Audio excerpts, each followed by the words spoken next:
नमस्कार, आप देख रहे हैं रितम और मैं हूं आपके साथ कोमल पवार। तो चलिए खबरों का सिलसिला शुरू करते हैं। प्रधानमंत्री नरेंद्र मोदी ने आज नई दिल्ली में 16वें सिविल सेवा दिवस कार्यक्रम के समापन सत्र और पुरस्कार समारोह में मुख्य अतिथि के रूप में भाग लिया। कार्यक्रम को संबोधित करते हुए पीएम मोदी ने कहा कि इस साल का सिविल सेवा दिवस बहुत अधिक महत्वपूर्ण है। ये ऐसा समय है जब देश ने अपनी आजादी के 75 वर्ष पूरे किए हैं।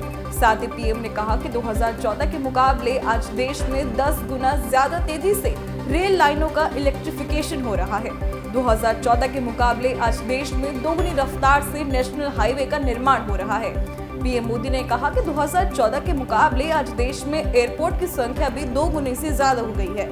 आज यहाँ जो पुरस्कार दिए गए हैं वो देश की सफलता में आपकी इसी भागीदारी को प्रमाण करते हैं।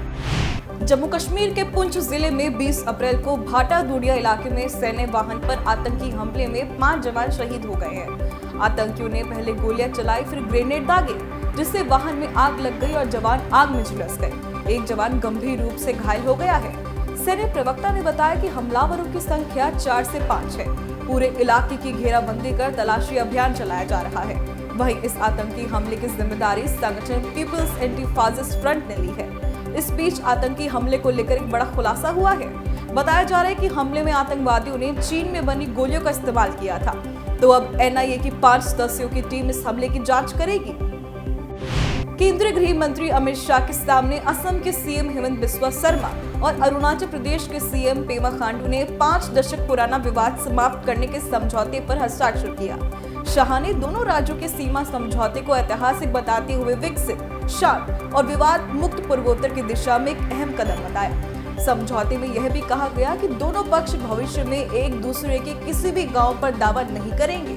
बता दें कि असम और अरुणाचल प्रदेश के बीच 1972 से सीमा विवाद था। कोयंबटूर कार ब्लास्ट केस में एनआईए ने 6 लोगों के खिलाफ चार्जशीट फाइल कर दी है। एनआईए ने कहा कि इस हमले का मुख्य आरोपी आतंकी संगठन इस्लामिक स्टेट आईएसआई से बेहद प्रेरित था। पिछले साल 23 अक्टूबर में कोयंबटूर में संगमेश्वर मंदिर के सामने ये हमला हुआ था। इस हमले में मुख्य आरोपी जावेशा मुबीन की मौत हो गई थी। एनआईए ने इस मामले को 27 अक्टूबर 2022 को अपने हाथ में लिया था। इसके बाद उसने जांच शुरू की थी। जांच एजेंसी ने मुबीन के 6 सहयोगियों पर आरोप दर्ज किए हैं। भारतीय विदेश मंत्री एस जयशंकर ने संयुक्त राष्ट्र प्रमुख एंटोनियो गुटेरेस से मुलाकात की। इस दौरान दोनों देशों के नेताओं के बीच कई अहम मुद्दों पर बातचीत हुई। एस जयशंकर ने कहा कि हमने G20, यूक्रेन युद्ध सहित कई अन्य मुद्दों पर चर्चा की, मगर ज्यादा बातचीत सूडान के मुद्दों पर हुई। जयशंकर ने कहा कि सूडान में संयुक्त राष्ट्र युद्ध विराम स्थापित करने की कोशिश कर रहा है, क्योंकि जब तक युद्ध विराम नहीं होता, जब तक गलियारे नहीं होते, तब तक लोगों के लिए बाहर निकलना सुरक्षित नहीं है। बता दें कि सूडान में पिछले 1 हफ्ते से सेना और अर्धसैनिक बलों के बीच जारी संघर्ष में अब तक करीब 300 से अधिक लोगों की मौत हो चुकी है।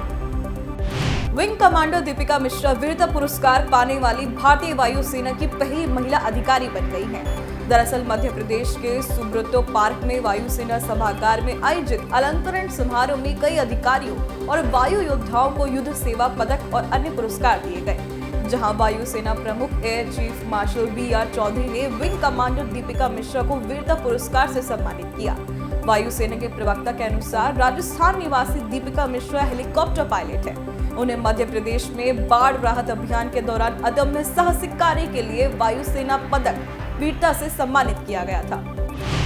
देश में सोन चिड़ैया के संरक्षण को लेकर बड़े पैमाने पर काम हो रहा है। इसके संरक्षण के लिए संयुक्त अरब अमीरात में होऊ-बारा के संरक्षण को लेकर अपनाई गई तकनीक अपनाई जा रही है। आने वाले वर्षों में देश में सोन चिड़ैया की संख्या कई गुना बढ़ सकती है। वन एवं पर्यावरण मंत्रालय के अनुसार वन्य जीवन संस्थान की मदद से फिलहाल राजस्थान के जैसलमेर में खोले गए 2 ब्रीडिंग सेंटर में यूएई की तकनीक पर काम शुरू किया गया है, जिसके बाद अब गुजरात का कच्छ, महाराष्ट्र का सोलापुर, कर्नाटक का बेल्लारी और आंध्र प्रदेश के कुर्नूल में ब्रीडिंग सेंटर खोले जाएंगे। देश में कोरोना संक्रमण के मामलों में कमी देखने को मिली है। लगातार 2 दिन तक कोरोना के मामले बढ़ने के बाद आज यानी 21 अप्रैल को देश में बीते 24 घंटे में कोरोना वायरस के कुल 11,692 मामले सामने आए हैं। स्वास्थ्य मंत्रालय के अनुसार बीते 24 घंटे में कोरोना से 28 लोगों की जान भी गई है। वहीं कोरोना के सक्रिय मामलों की संख्या की बात की जाए तो 66,170 हो गई है। बता दें बीते दिन 20 अप्रैल को 12,591 मरीज सामने आए थे। टीकाकरण पर भरोसा जताने वाले देशों में अब भारत भी शामिल हुआ है। यूनिसेफ इंडिया की वैश्विक flagship report the state of the world's children 2023 सामने आई है। इस रिपोर्ट में बताया गया कि टीकाकरण को लेकर दुनिया के 55 देशों में सर्वे किया गया, जिसमें शीर्ष 3 देशों में टीकाकरण के प्रति सबसे अधिक भरोसा देखा गया। रिपोर्ट में बताया गया कि भारत, चीन और मेक्सिको में बाल टीकाकरण को लेकर लोगों में गंभीरता बनी हुई है। महामारी के चलते इस पर दुनिया भर में प्रभाव पड़ा, लेकिन इन देशों में जागरूकता के चलते समय रहते सुधार कर लिया। भारत और बांग्लादेश ने वाणिज्य लेन देन को लेकर एक ऐतिहासिक फैसला किया है। दोनों देशों ने निर्णय लिया है कि अब से वे भारतीय रुपए और बांग्लादेशी टका में वाणिज्य लेन देन करेंगे। अभी तक लेन देन अमेरिकी डॉलर में होता था। त्रिपुरा के आयात निर्यात व्यापार से जुड़ी बिजनेस सोसाइटी के अनुसार इसके परिणाम स्वरूप दोनों देशों के आयात निर्यात व्यापार में तेजी आएगी। आईपीएल सीजन 16 का 29वां मुकाबला आज चेन्नई सुपर किंग्स और सनराइजर्स हैदराबाद के बीच शाम 7:30 बजे चेन्नई के होम ग्राउंड एम.ए. चिदम्बरम में खेला जाएगा। एक और चेन्नई सुपर किंग्स ने अपने पिछले मुकाबले में आरसीबी को हराया था, वहीं सनराइजर्स हैदराबाद को पिछले मुकाबले में मुंबई इंडियंस के हाथों हार का सामना करना पड़ा था। ऐसे में दोनों टीमों के बीच होने वाला यह मुकाबला बेहद रोमांचक होगा।